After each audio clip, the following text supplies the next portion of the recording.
The question is, what's a sexual norm today that you think goes too far? And the person wrote, but a comedy website wrote an article about it after he had gone super viral, and it's like the world's worst crowd worker gets destroyed by a silent heckler. Political correctness, for example, has always been in comedy for the last 30 years. It just has. The difference is the technology. The audience talks back now. And comedians, you got to be okay with it.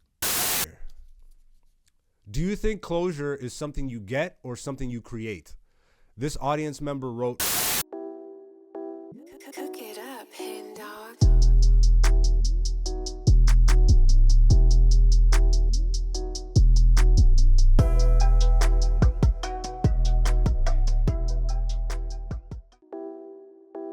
Cook it up, hen dog.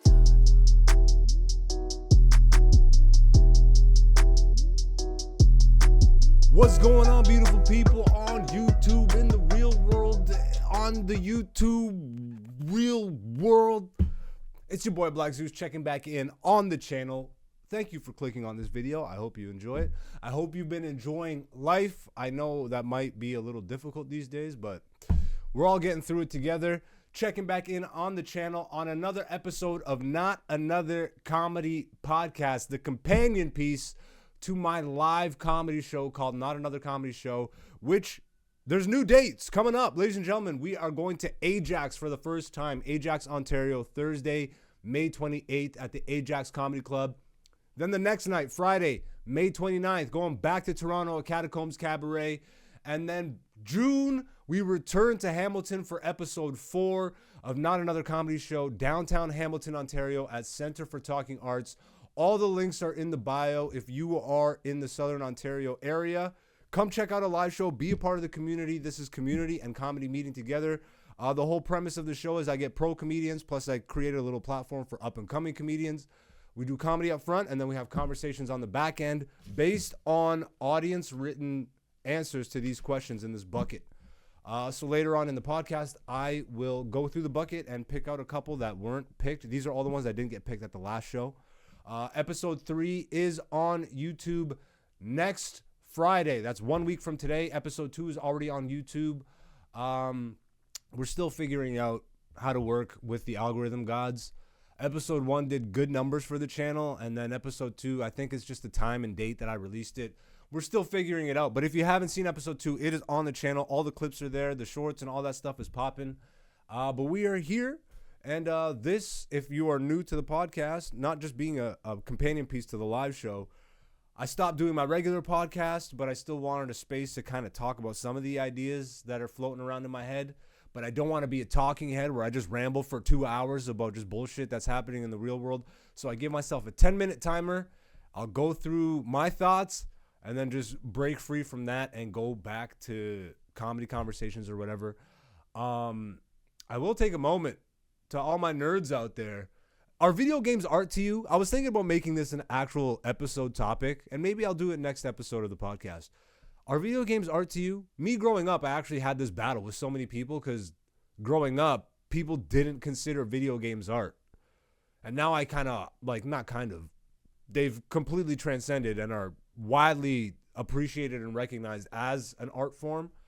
But I just saw a game recently coming out of Japan, RGG Studios. I didn't just see it. I've been paying attention to it because I'm super excited to play this. They just revealed more of the game the other day. Stranger Than Heaven. Damn, bro. When we're talking about video games or art, masterpiece. I'm not really a gaming channel or whatever. Probably some people clicked off already. I just wanted you go look that up. The game looks phenomenal. And it's like fully orchestrated soundtrack. I can't say it's fully orchestrated, but the soundtrack is nuts. There's a big emphasis on music. It goes through 5 different periods of time, like 5 different decades throughout Japanese history. I'm pretty sure it's plugged into their other video games. I don't know why I even brought it up here because this is my comedy podcast. I think I'm just that excited about it, and I haven't been excited about a video game in forever. And I haven't felt like, damn, video games are absolutely art from modern games in a while. Death Stranding 2. That's the last one. Shout outs to Hideo Kojima. Anyways, let's get on board with some comedy conversations. I got shows outside of not another comedy show. I actually have a show later today, so I gotta wrap this up. This is gonna be a shorter episode probably because I still have to edit it and release it on the channel. I'm at London, Ontario Rec Room with different nights tonight. Tomorrow I will be hosting Boardroom Cafe, which is a weed comedy show, and they just opened up a second location at their main store. Shout outs to Cafe, shout outs to Boardroom Comedy Club, I think that's what it's called. And shout outs to my boys at Cannabis Comedy Festival, Ryan and Ronan. I never even said their names back to back before, but that sounds like some badass shit. Also, forgive me, I am getting over a cold. My nose might start running. I might have to blow my nose. I apologize. I do not do heavy drugs, ladies and gentlemen. Just marijuana. Thank you very much. How you guys feeling about this hantavirus or whatever the F? All these people on a boat. There's a lot of conspiracies online. People are saying it's a new pandemic. But then the World Health Organization came out and said, hey, we see what you guys are saying online. This is not coronavirus. We already know about the hantavirus. It shouldn't create panic amongst the masses. And then immediately after that, I see that another person from the boat that got quarantined died. They left the cruise ship early, apparently, flew back home. They died, and now somebody on that flight has recently just... This feels like deja vu. Oh, don't panic. This is not a pandemic. And then like fucking 4 weeks from now, cross your fingers. This isn't happening. This isn't happening. Let me drink some water. Raspy throat. Hella pause, as Mason Cameron would say. Should I get right into it? Should I talk more comedy up front? You know what we'll do? Let's go through and give you guys a preview of what it's like to be at this live show. The question is, what's a sexual norm today that you think goes too far? And the person wrote choking. That's kind of a prerequisite if you're sleeping with white women, though. In 2026, if you are sleeping with white women, foreplay is like a snuff film from the 90s. I don't know what happened to y'all, but you don't just want to get choked out. You want a figure four leg lock, swanton dive, rock bottom. I got to eat you out like the Rock now. And then just, choke me. And then you turn into the Undertaker. This got aggressive. I'm not going to lie. I'm a little bit of a freak. As long as it's consensual. You know, my thing is I like outdoor sex. That's absolutely my favorite thing. So I get a nice hippie girl with me. We find a nice chill spot in the forest after a hike. Lay down, smoke a joint. And then you choke her in the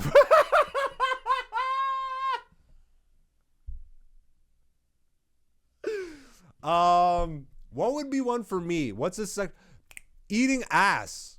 I don't even know how, like, what's a sexual norm today that you think goes too far? Eating ass for sure beats out choking, at least for me. I talked about this on stage a while ago, but like, man, eating ass jokes are like a dime a dozen now. But after that first song came out, I can't even remember who sang it. Anybody eat the booty like groceries? And then all of a sudden it was like trending. Everyone's eating nom, nom, nom, nom, nom, brown nose and all that shit. Yeah, ass eating is not normal. You guys are absolutely insane. I get it. The pleasure points are in the asshole. If you're not gay and you say that shit,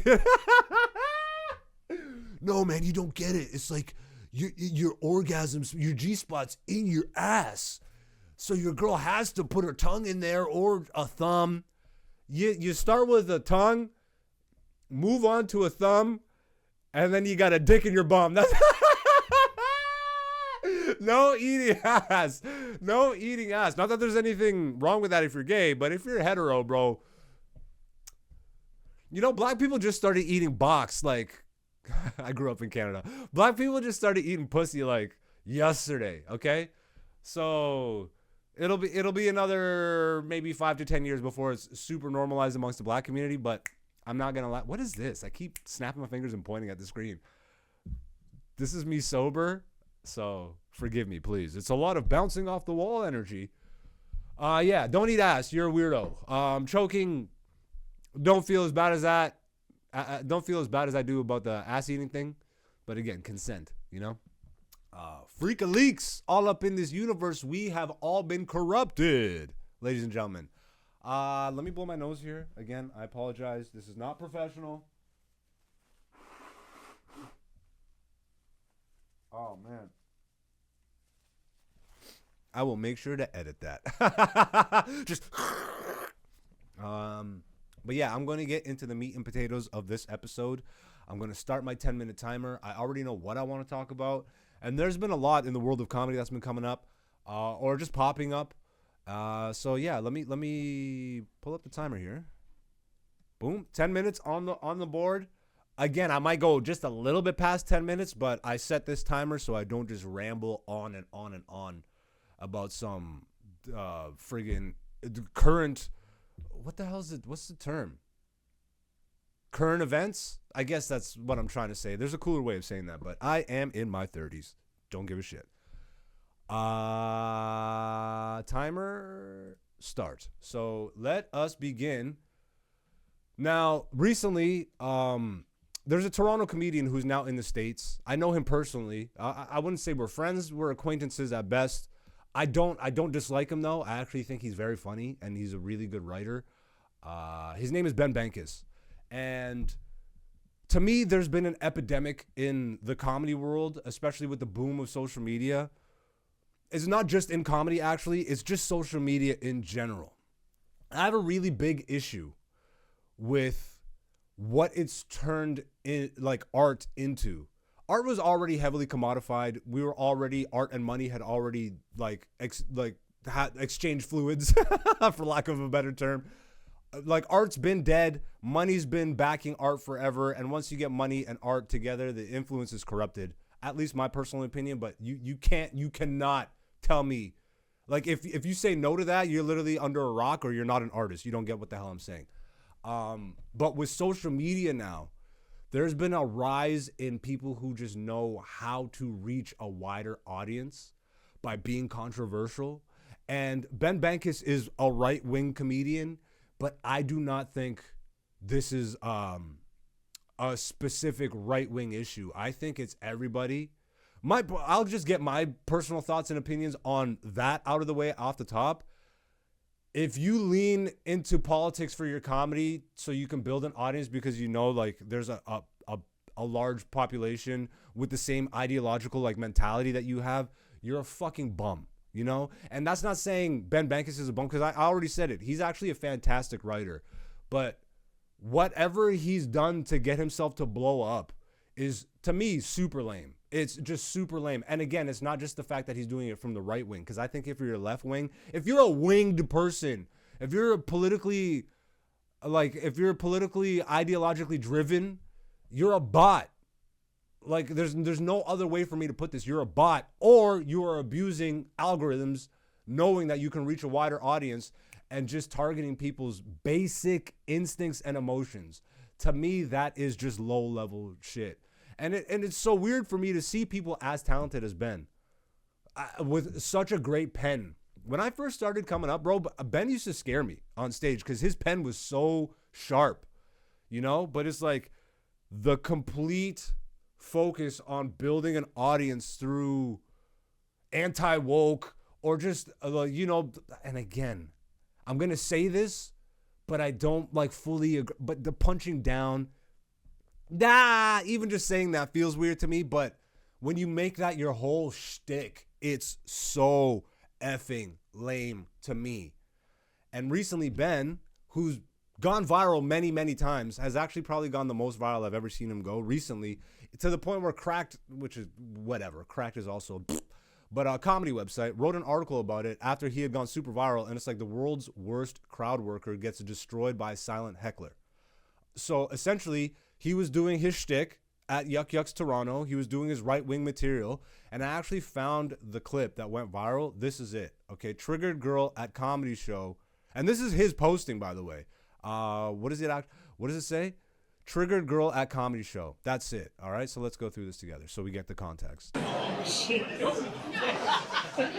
Are you triggered? Perfect. I thought that would happen quicker, to be honest, when I looked at you at the beginning.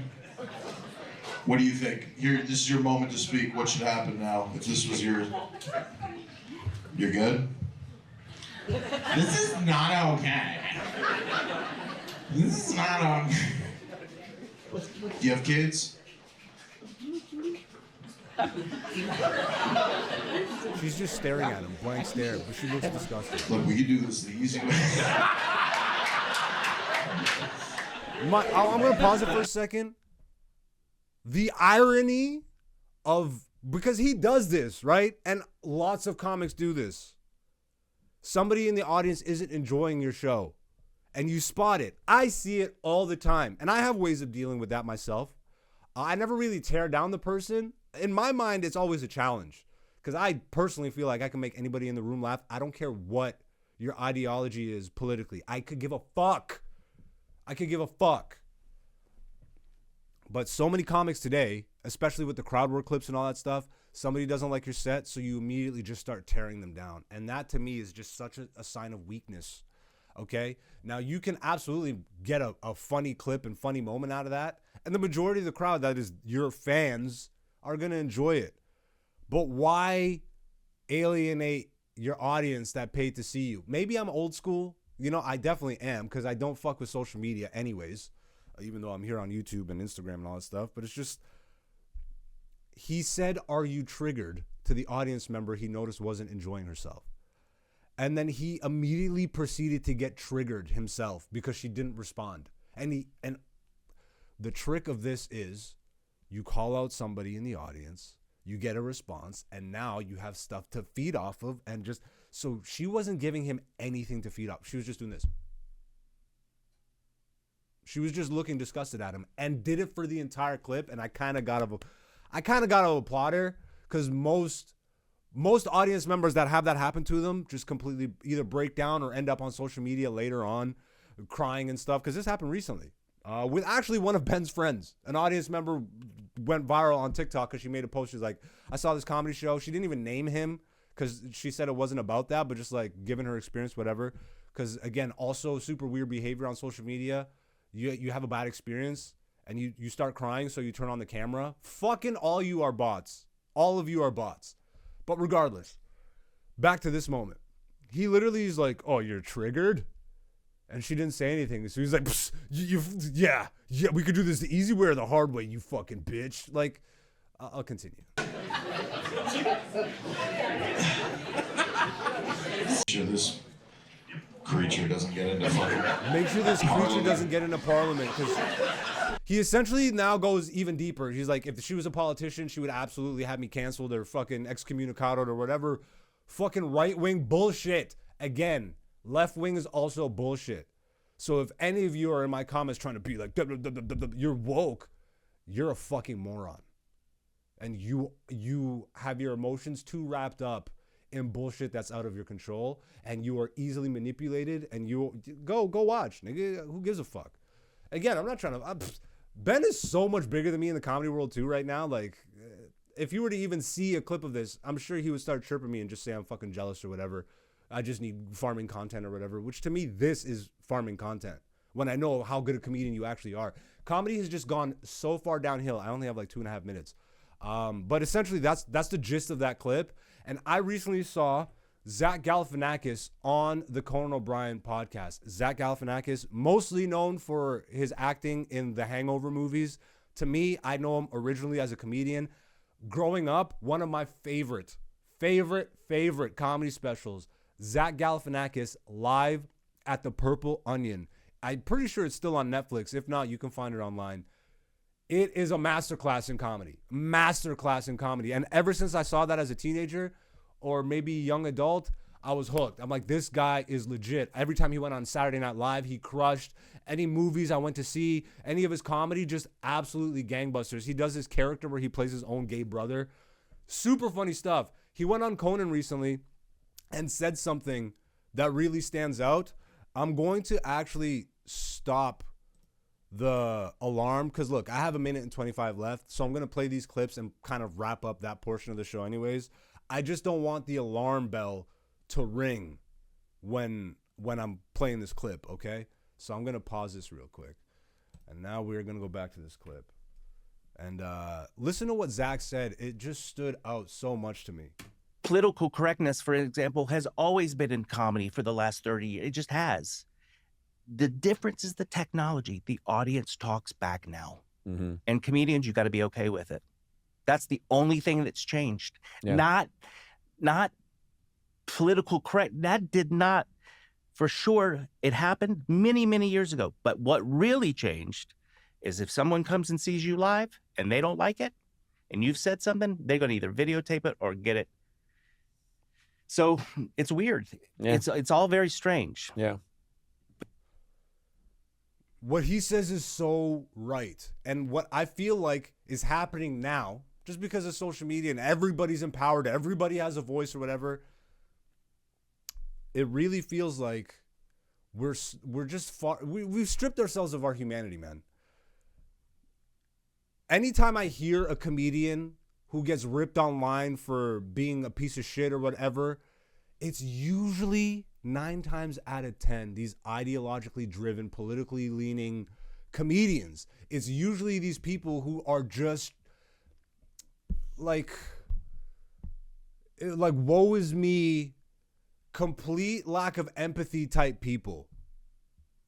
It's always these people who refuse to acknowledge that we live in the real world. It always goes back to some sort of argument about it's freedom of speech. And if you don't want me to say what I'm saying, then fuck you. This is freedom of speech, man. You're a fucking moron with zero understanding of nuance, with zero understanding of just life moving forward. This isn't the 90s. It's not the 70s. It's not the 2000s, early 2000s even. We live in different times.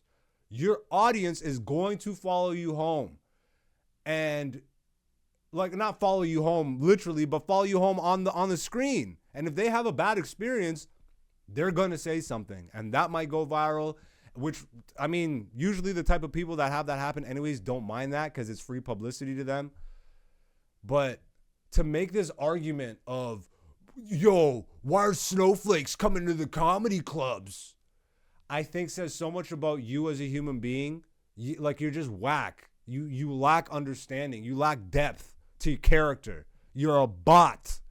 Why are snowflakes coming to comedy clubs? People don't go to comedy clubs to be offended. I promise you this. I promise you this. Now, you might put on a show. Let's say you have a gay comedy show. You're mostly going to have a gay audience who feels a type of way about certain subject matter. And you're most likely going to have a lineup that reflects that. But you go to a comedy club like Ben was at, Yuck Yucks. I'm pretty sure it was advertised as his show anyways. But Yuck Yucks is the biggest comedy club in Canada.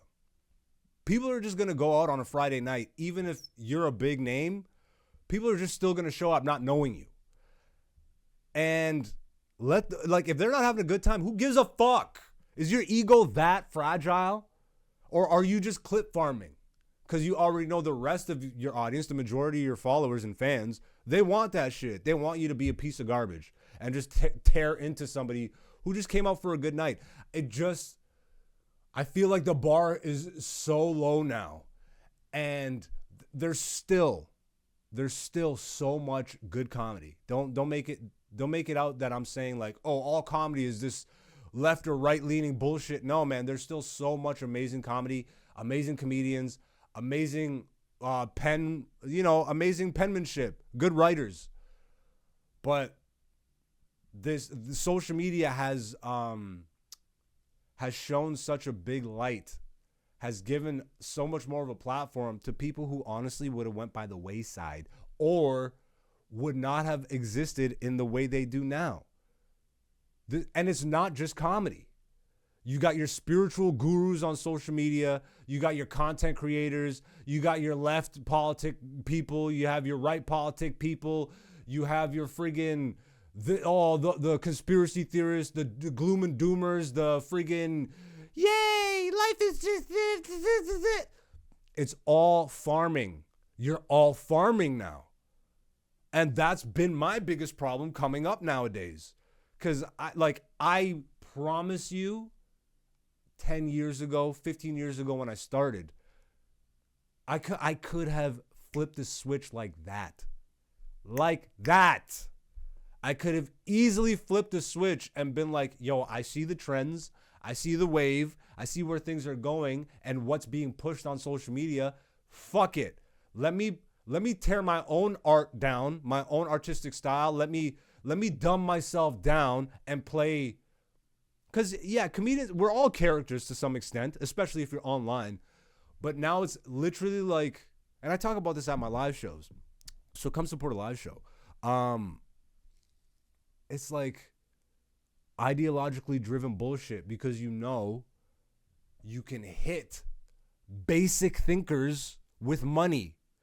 And Instagram, TikTok, all this shit, the algorithms will push the most basic, lowest common denominator bullshit the hardest. They just do. That's what it is. That's what it is. You wonder why the world is in shambles today, and everybody knows that social media plays a big part in it, but we still all participate. And we still all act like either A, this is cool, or B, you're a loser if you don't think this is cool. All bot shit. All bot shit. Fucking lame. Lame, bro. Lame. Demand better out of your artist. Demand better out of yourself. Fuck. Are you that basic of a human being that you don't like to think deeper? Patrice O'Neal, George Carlin, Dave Chappelle, Bernie Mac, like friggin' Red Fox, Richard Pryor, Dick Gregory, all these, bro, even the outlandish, Don Rickles, the friggin', one of the meanest, right? Like he had a whole shtick, but nobody ever went to a Don Rickles show, got torn down, and then later went and wrote an article about it because they knew it wasn't coming from this. It was his style, but it was with respect. And that's the part that I feel like is completely missing now, especially with these. It's usually right-wingers, bro. It usually is, but it's a lot of people. But they come in with this mentality like they're better than you or they look down on people. And God damn you if you don't find me funny. Now I got 30 minutes of clips to farm out of this bullshit. And it's not even good. His writing is so much better than what that clip was. Oh, you're triggered? And then you get triggered? You know how weak and loserish you look? Money is everything to people, so fuck it, right? Like, I get money by being a bigger comedian, and the easiest way to become a bigger comedian is just politics, ideologies, bullshit, clip farming, getting people of the same ilk, of the same thought process and thinking, who have no room for progression. And I don't mean progression like politically. I mean, yo, every day you're on this earth, there's lessons for you to learn. And if you are so stuck in your ways, you're like, yo, this guy's finally saying it like it is, but you're not acknowledging what life actually is. Isn't that ironic as fuck? Oh, it's okay for you to clip farm and do all this bullshit, but then you got to talk shit on the people for going home and making videos on TikTok because they had a bad time at your show. You're a fucking loser. Fuck. I went way past 10 minutes. I went way past 10 minutes. There's one more clip from Galifianakis I got to play, and then I'll wrap this episode up. I'm just so happy I watched this episode. Man, Conan O'Brien, Zack Galifianakis, two of my absolute faves on one episode, and just gems. The whole episode is gems. I think the podcast is Conan Needs a Friend. Conan O'Brien Needs a Friend. But here's the other clip. Well, all the podcasters that have had the president on now, they don't do their court gesture. They don't do it. They just, they suck up to him. Yeah. So the comedians that are podcasters that have had Trump on, they're not doing their job. Yeah. Yeah. That's not the job of a comedian. You are to challenge. Yeah. You are to make uncomfortable. You're not to sit there and fake laugh. Yep. That is not the job of the court jester. Yeah. Period. So there is a difference. People were actually, somebody yesterday was talking to me about that, about, political influence through comedy and all that stuff. I'm more interested in the comedy first.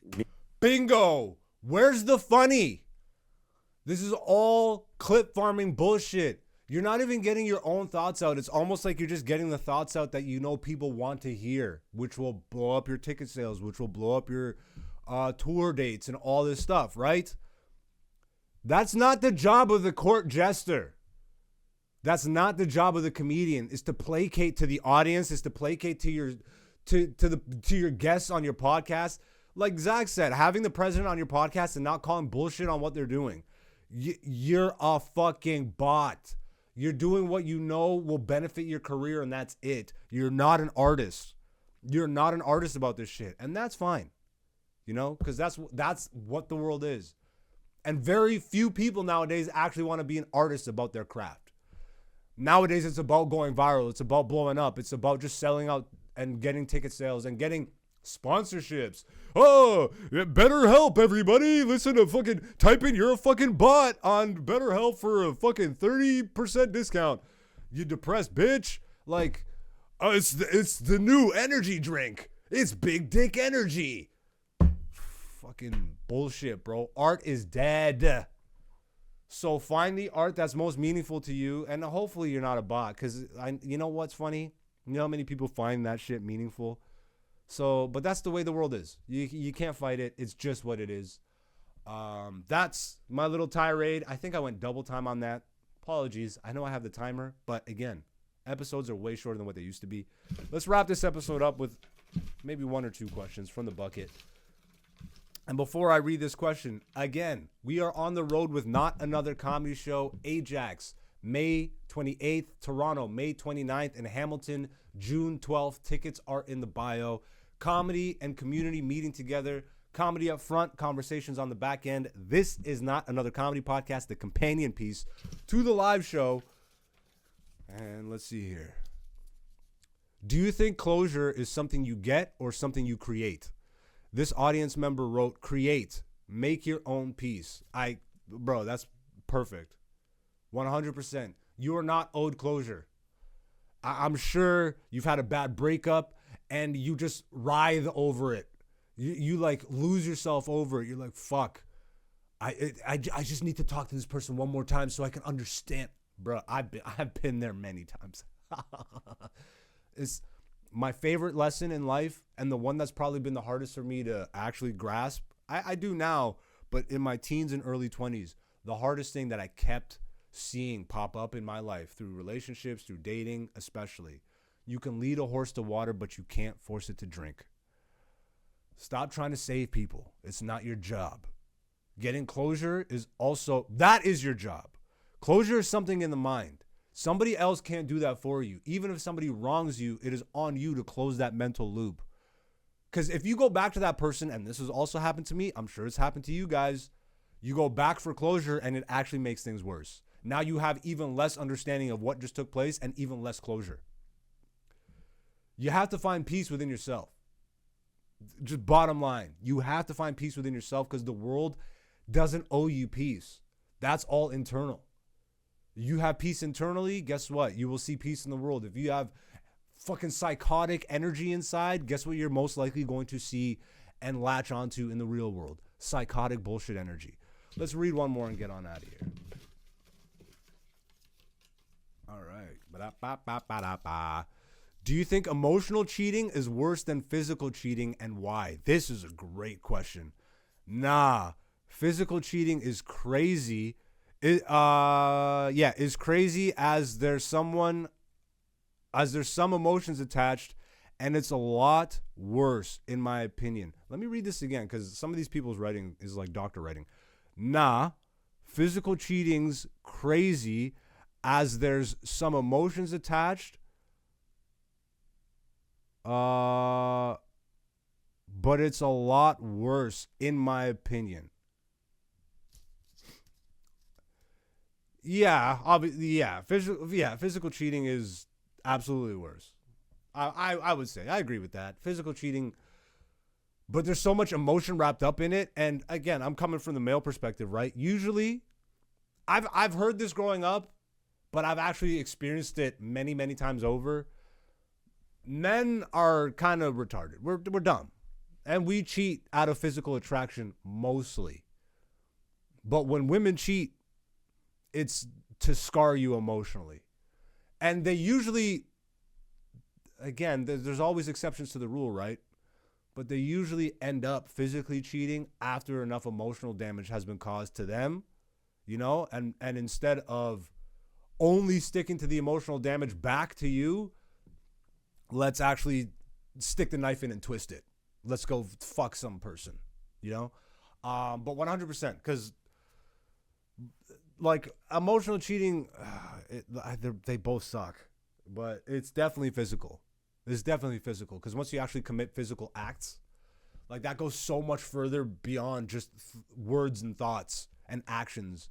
It is an action, and usually good action. But yeah, 100%. Physical cheating. I agree with that too. We got lots of live shows coming up once again. If you guys are interested and in the area, come check out some comedy. If you are not around me to come check out my shows or me perform outside of this show, go support live comedy, go support live arts wherever you are, because I promise you the next Patrice O'Neill, the next Dick Gregory, the next Richard Pryor, the next Red Fox, the next is in your neighborhood right now, practicing, getting better, and they just need support. So go support some live art, go support some real art, and maybe meditate, you psychotic bitches. Maybe you find a moment to just be silent and think. But this has been another episode of Not Another Comedy Podcast. I love you guys. I'm Black Zeus, checking out. See you next Friday for Not Another Comedy Show, episode 3, right here on the YouTube channel. Peace.